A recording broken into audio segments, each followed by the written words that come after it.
So if you've ever watched our main channel, you know we like to travel. We go on Disney cruises, we've gone to Disney World, we've gone all over Europe, you name it, we've gone there. And we've always filmed because that's part of the job, right? So one of the most stressful parts of travel is trying to figure out what to take for cameras. Because if you're just a photographer, you just take cameras for pictures, right? If you're a videographer, you just take video equipment. But if you're a YouTuber, you kind of gotta take both. You want to have a great thumbnail, you also want to have the best possible video quality that you can get. But how do you do that? You don't want to take everything that you own. So let me give you an idea of what I do as somebody who's done this for 10 years. First of all, we've got the DSLR, the point and shoot. Take the lens cap off. It works better, right? Highest quality pictures I can take. I've got a 100mm macro lens on this bad boy. I can take super sharp photos. It's great. But you know what's not great? Walking around like this.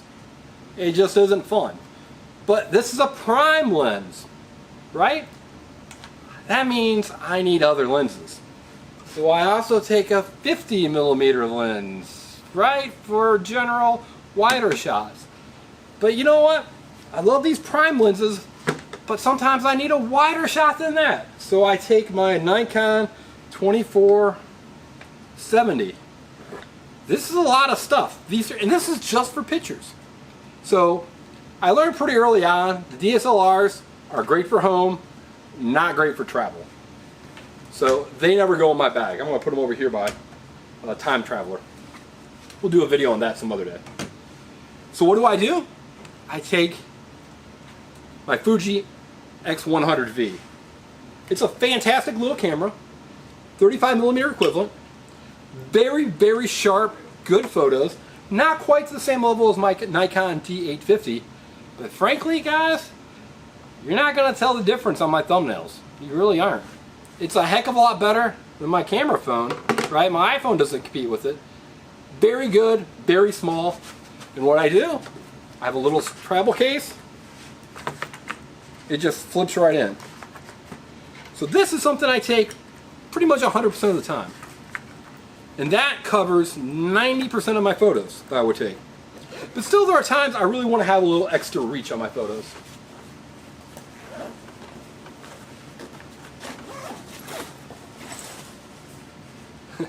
So if I want extra reach, I have this. It's a Sony, I forgot the model number, XR10 4. So this thing's a bad boy. It can do, just has a super amount of reach with the zoom lens. It's a 600mm equivalent, which is I think like 40x. So it's basically like a pair of binoculars. It has a 1-inch sensor, which is important. That means that even it beats your camera phone. Now it's not going to compete with my Fuji X100V. If I'm taking a close-up, this camera is not coming out.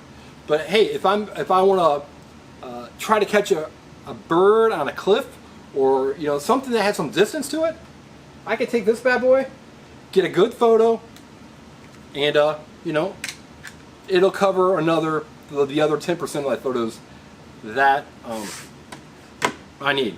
So again, the DSLR stays home, and I'm just traveling with these two cameras. What's next? Video, right? That's, if you're a YouTuber, that's the thing that you're doing. Well, this is the camera I bring, or I video almost every video I do. So if you see me in my studio, I'm typically filming with either a GH5, which is what you're seeing right now, or the GH6. Great picture quality with a micro four thirds processor, sensor on it. You get good depth of field. You get great color, 4K, fantastic. And it's kind of heavy because you know what? You need a gimbal now. So I'm walking around with the gimbal. Well, this is not very convenient to pack for your carry-on luggage. And then when you're filming all day, if you're saying walking around Rome, again, not great. And also it kind of makes you a target for somebody that wants to steal your camera. So typically, unless I'm going to things like Toy Fair or places where I really want to have just super sharp quality of a video, I don't pack my GH6 and my gimbal. I used to 100% of the time. Now I'm down less than 50% of the time.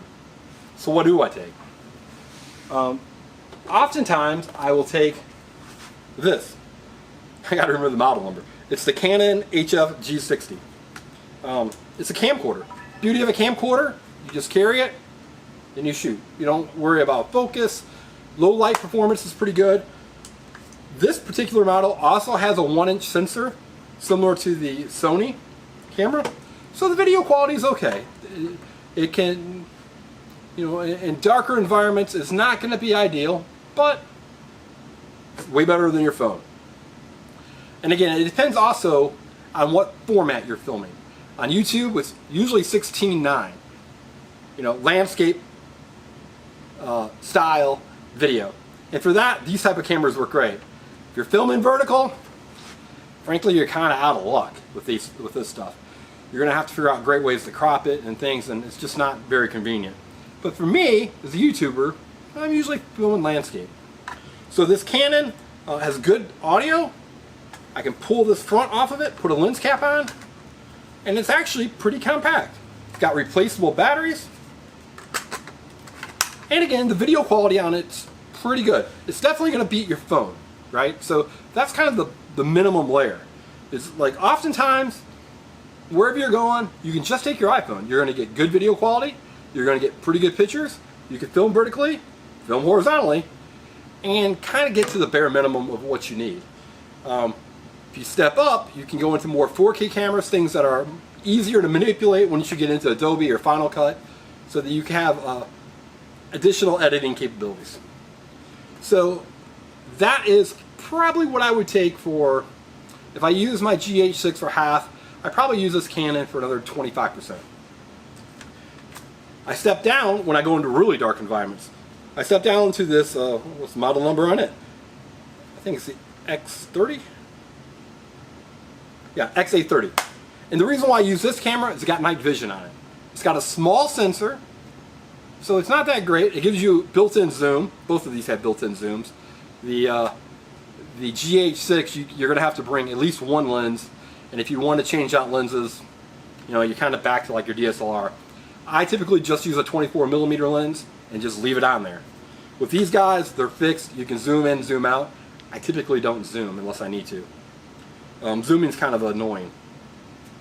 But this guy has night vision, so if we're filming in a real dark environment, like if we're exploring a gold mine or something, I'll switch over sometimes into the night vision and it works well. Also, these have pretty good image stabilization. This one's actually not quite as good. This one's pretty decent once you learn how to kind of hold it correctly. Now, if I'm in a wetter environment, like on a Disney cruise or a Castaway Key, I'll either use the DJI Action cameras or a GoPro. And I've gotten to where I prefer the DJI Action cameras better. They have a better microphone when they're wet compared to the GoPros, in my opinion. And now with the Action 4, they've actually gone up in size and the sensor to a 1/1.3 inch. So it's about half the size of a 1-inch sensor. It's kind of weird how those numbers work. But it's still significantly bigger than the GoPro 11, and I believe even the GoPro 12. So these are great. You get a couple extra batteries, stick it in your pocket, you're walking around, boom, you're ready to film. And so that's one of the beauties of these, is that you just look like everybody else when you're filming. With these Canons, people are like, hey dude, he must be doing something. I need to try like get in his background or whatever. You know, so you draw attention to yourself. On the this setup right here, people know you're filming, and they know that you're not just filming it for your own personal, you know, satisfaction. That you've got something that you're going to put it out there, so you're going to draw attention.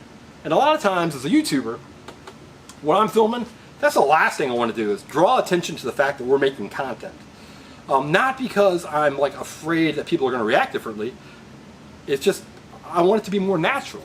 And so the more sneaky I can be, that's probably the wrong word for it, the more kind of just in the background I can be. How about that? The better off it is. The more natural it is, the less kind of camera shyness you get.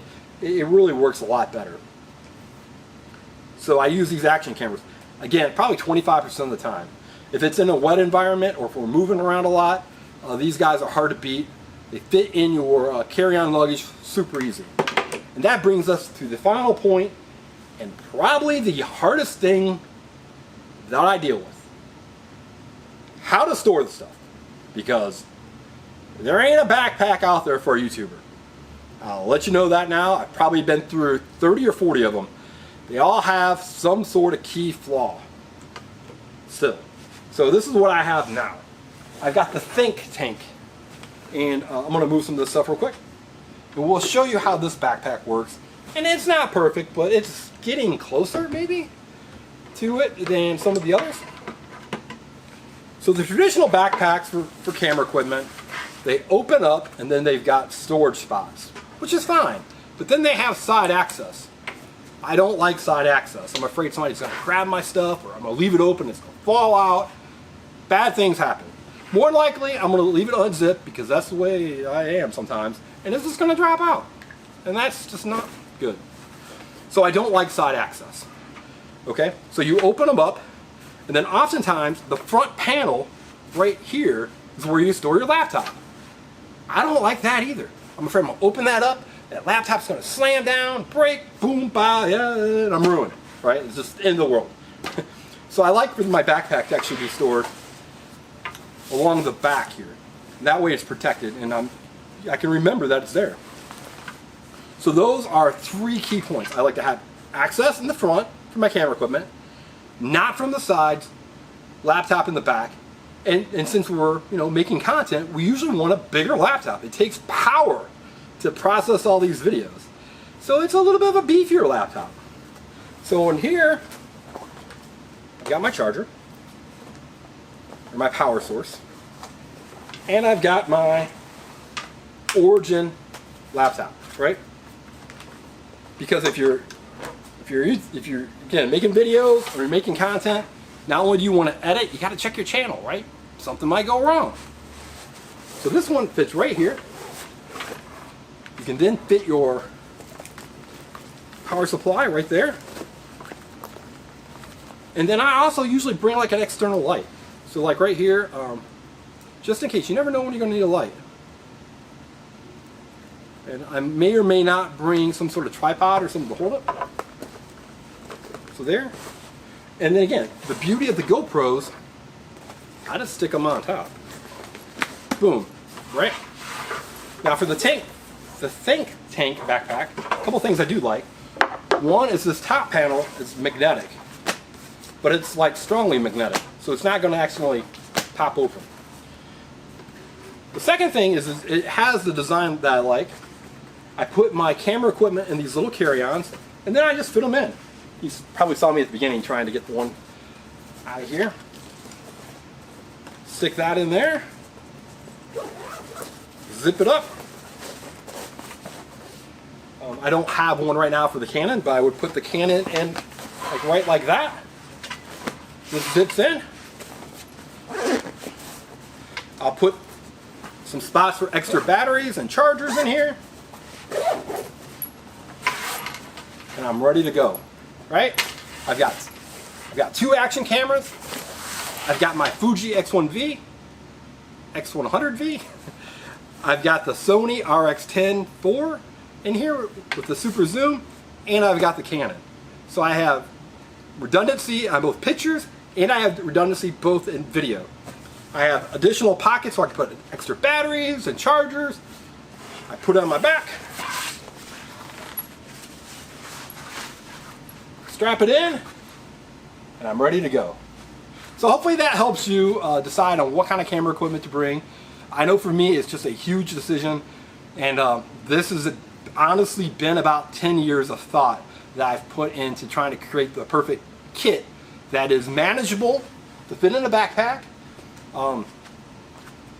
provides me with a lot of versatility depending on what I'm trying to video and where I'm trying to video, and provides the highest possible quality. So if you have any questions or suggestions, man, just leave me a comment, and I'd love it if you subscribe and check us out, because we're going to have more fun content coming out. Take care and have a great day.